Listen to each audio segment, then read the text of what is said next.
Hey everybody, let me stand up. Can you see me now? Sorry, we got a big crowd today. Down in front, Boba Fett, move your rocket. We're going to ask the question that everybody's been asking. Why is Snaggletooth blue? Well, that's because Luke Skywalker sold his land speeder at a really great price, and he didn't get to buy it. So it made him sad. No, I'm just joking. We're going to talk about why this blue Snaggletooth became red small Snaggletooth. That's right. We started out tall and blue, but we ended small and red. What happened? How did someone make a mistake and get these two mixed up? Well, we're going to talk about it today with the history of blue Snaggletooth. The amazing, true history of the blue Snaggletooth. It was 1978. Star Wars was a huge hit, like you didn't know that. And the Kenner figures were blowing off the shelf, and they only had 12. But Kenner was looking ahead for 1979, part of their Series 2 line. So, working closely with Lucasfilms, they came up with more aliens and droids for Series 2. Lucasfilm sent them reference photos of aliens and droids that they could base figures on. However, most of these photos were all black and white, and some of them were just headshots of the mask or costumes. So when they got a photo of Snaggletooth, they didn't know what he was wearing or how tall he was. Kenner really didn't know what size to make the figure, so they just assumed he was the same size as every other figure in the line. Well, common, not counting Jawa, Chewbacca, Darth Vader, those that need a little different size. 3.75 inches was the normal size of Star Wars figures. And that's what they did. They made blue Snaggletooth the same as everybody else in the figure line. I mean, that's common sense, right? And they picked blue, and it was the 70s, so they put on some groovy silver boots for him. I mean, if this doesn't scream 70s, what does? So there you go. That's how we start off with a black and white photo of a Snaggletooth. Pretty neat, huh? Kenner just guessed he was the same size as everybody else. And then they came up with a snazzy design. And here's a little information for you. The designer that came up with it first used this design on his business card back in the early 70s. And he took that design off his business card and transformed it onto a belt buckle for Snaggletooth. And it's become an iconic symbol ever since then.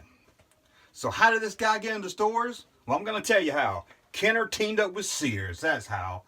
Put on your Sunday best, kids. We're going to Sears. In late 1978, Kenner wanted to let everyone know Series 2 was on its way. So they made a deal with Sears. They would feature this guy and the other new aliens, Greedo, Walrusman, Hammerhead, in the Sears Wish Book. What's a Sears Wish Book?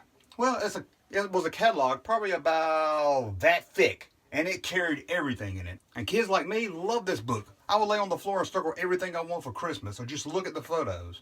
Of course, it wasn't just toys. They had about everything in it, so the whole family would look at it. It was a great way back then to get word out of a new product coming out. And not only that, you'll sell a whole lot of them at Christmas time when families order them. Think of it as probably the Amazon.com of 1978, 79. So Kenner teamed with Sears to release the Cantina. And make sure you get this right because I probably said it about 10 times wrong. They teamed with Sears to make the Cantina Action Adventure Set. Yes. The Cantina Action Adventure Set. Okay, I'm going to say it too many times. I'm going to jinx myself. Not to be confused with the Cantina Play Set. The Cantina Adventure Set was only sold at Sears. And it was basically just cardboard with 4 figures. Walrusman, Greedo, Hammerhead, Snaggletooth. But contrary to popular belief, that wasn't the only way to get a blue Snaggletooth. That's right.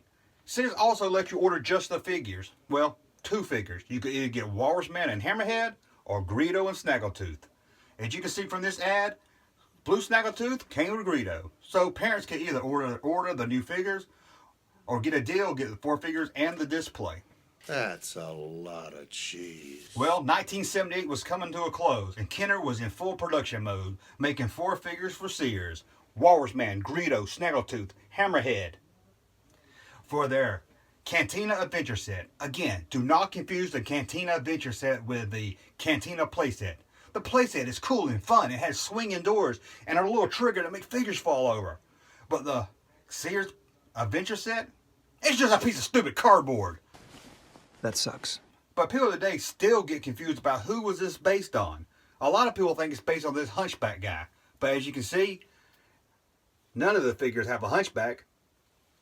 And the hunchback guy's not wearing red. So who was this based on? Let me tell you, this guy. That's right. Snaggletooth is a holiday special action figure. Holiday special action figure! Yes, believe it or not, Red Snaggletooth is based on a guy not in Star Wars, but in the holiday special, which was oddly released around the same time the figure came out. An action figure from the holiday special. I mean, who would want figures from the holiday special? Oh. Wookie boobs. Oh, that is disgusting! So production on Blue Snaggletooth came to a halt. And they sent their remaining stock to Sears. And then they started production on the Red Snaggletooth for the Series 2 line. However, they did swap this with Sears. If you notice in the 1979 Sears Wish Book, they actually changed the photo of Greedo with Blue Snaggletooth to Greedo with Red Snaggletooth. But they did not ever change the art box on the Creature Adventure set. It was probably too late to do anything about it. It would cost too much to go back and redo the photo. So, when you order the Creature Adventure set, if you ordered it earlier in 1978, early 1979, chances are you got Blue Snaggletooth. If you ordered it in mid-1979 or later that year, you probably got the red. There was no way to tell inside the box until you opened them up. Sounds broken. Most likely, sir. I'll bet it was something nice, though. But let's make it clear, Blue Snaggletooth was never produced for Series 2. He was only produced for Sears. So in a way, he's a Sears exclusive. This guy never appeared on card. I don't care what people tell you. I hear it all the time. My brother's uncle, sister's, cousin's, roommate, nephew, cellmate told me he had a Blue Snaggletooth on card. No, he didn't have a Blue Snaggletooth on card. Sorry, he's a liar. So what I told you was true, from a certain point of view. Most of the people I hear say this come from France. And maybe it's because on the back of the French card, there was a photo of a Blue Snaggletooth. I think that may have made people misremember having this figure on a card. But they didn't. He was never carded. Never carded. He was never on a card.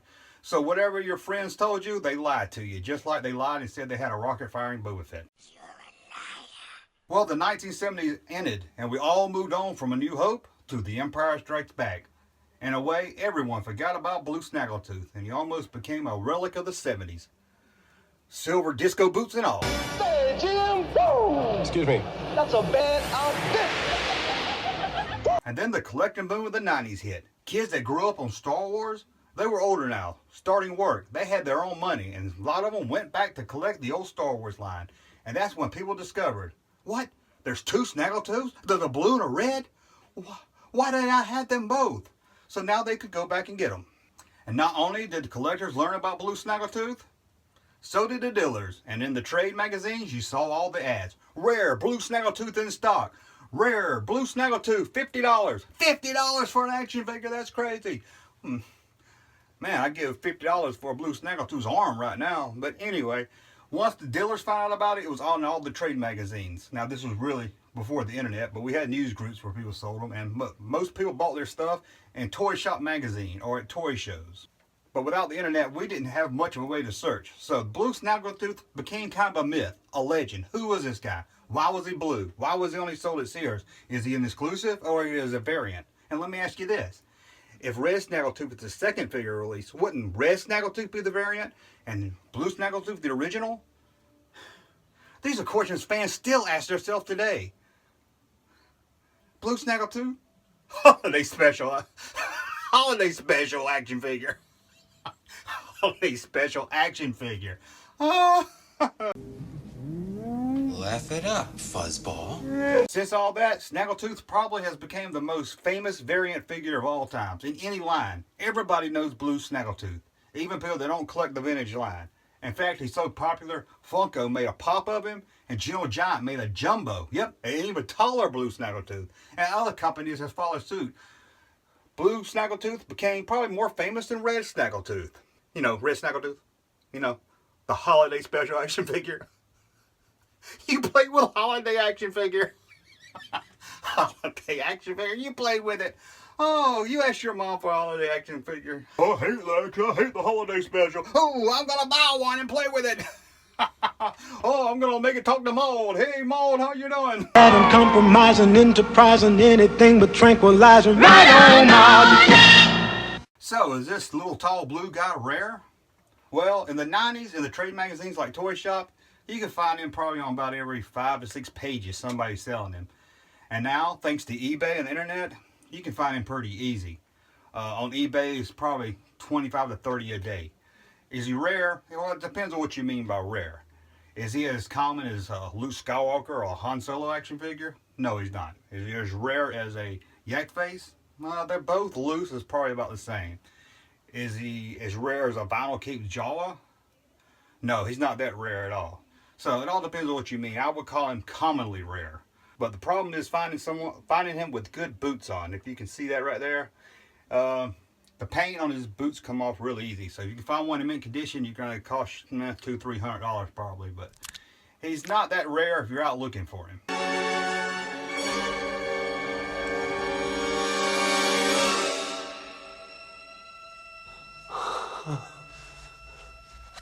But Blue Snaggletooth is a little different than a variant figure. Most collectors that collect the line will not consider the line to be complete without Blue Snaggletooth.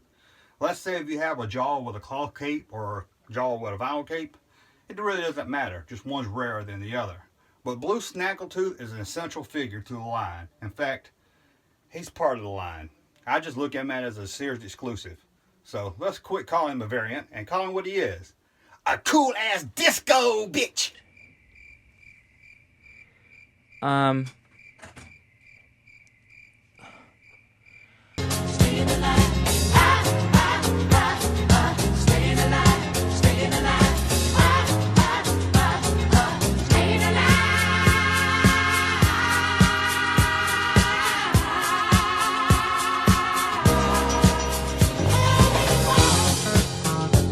That's it, our history of the Blue Snaggletooth.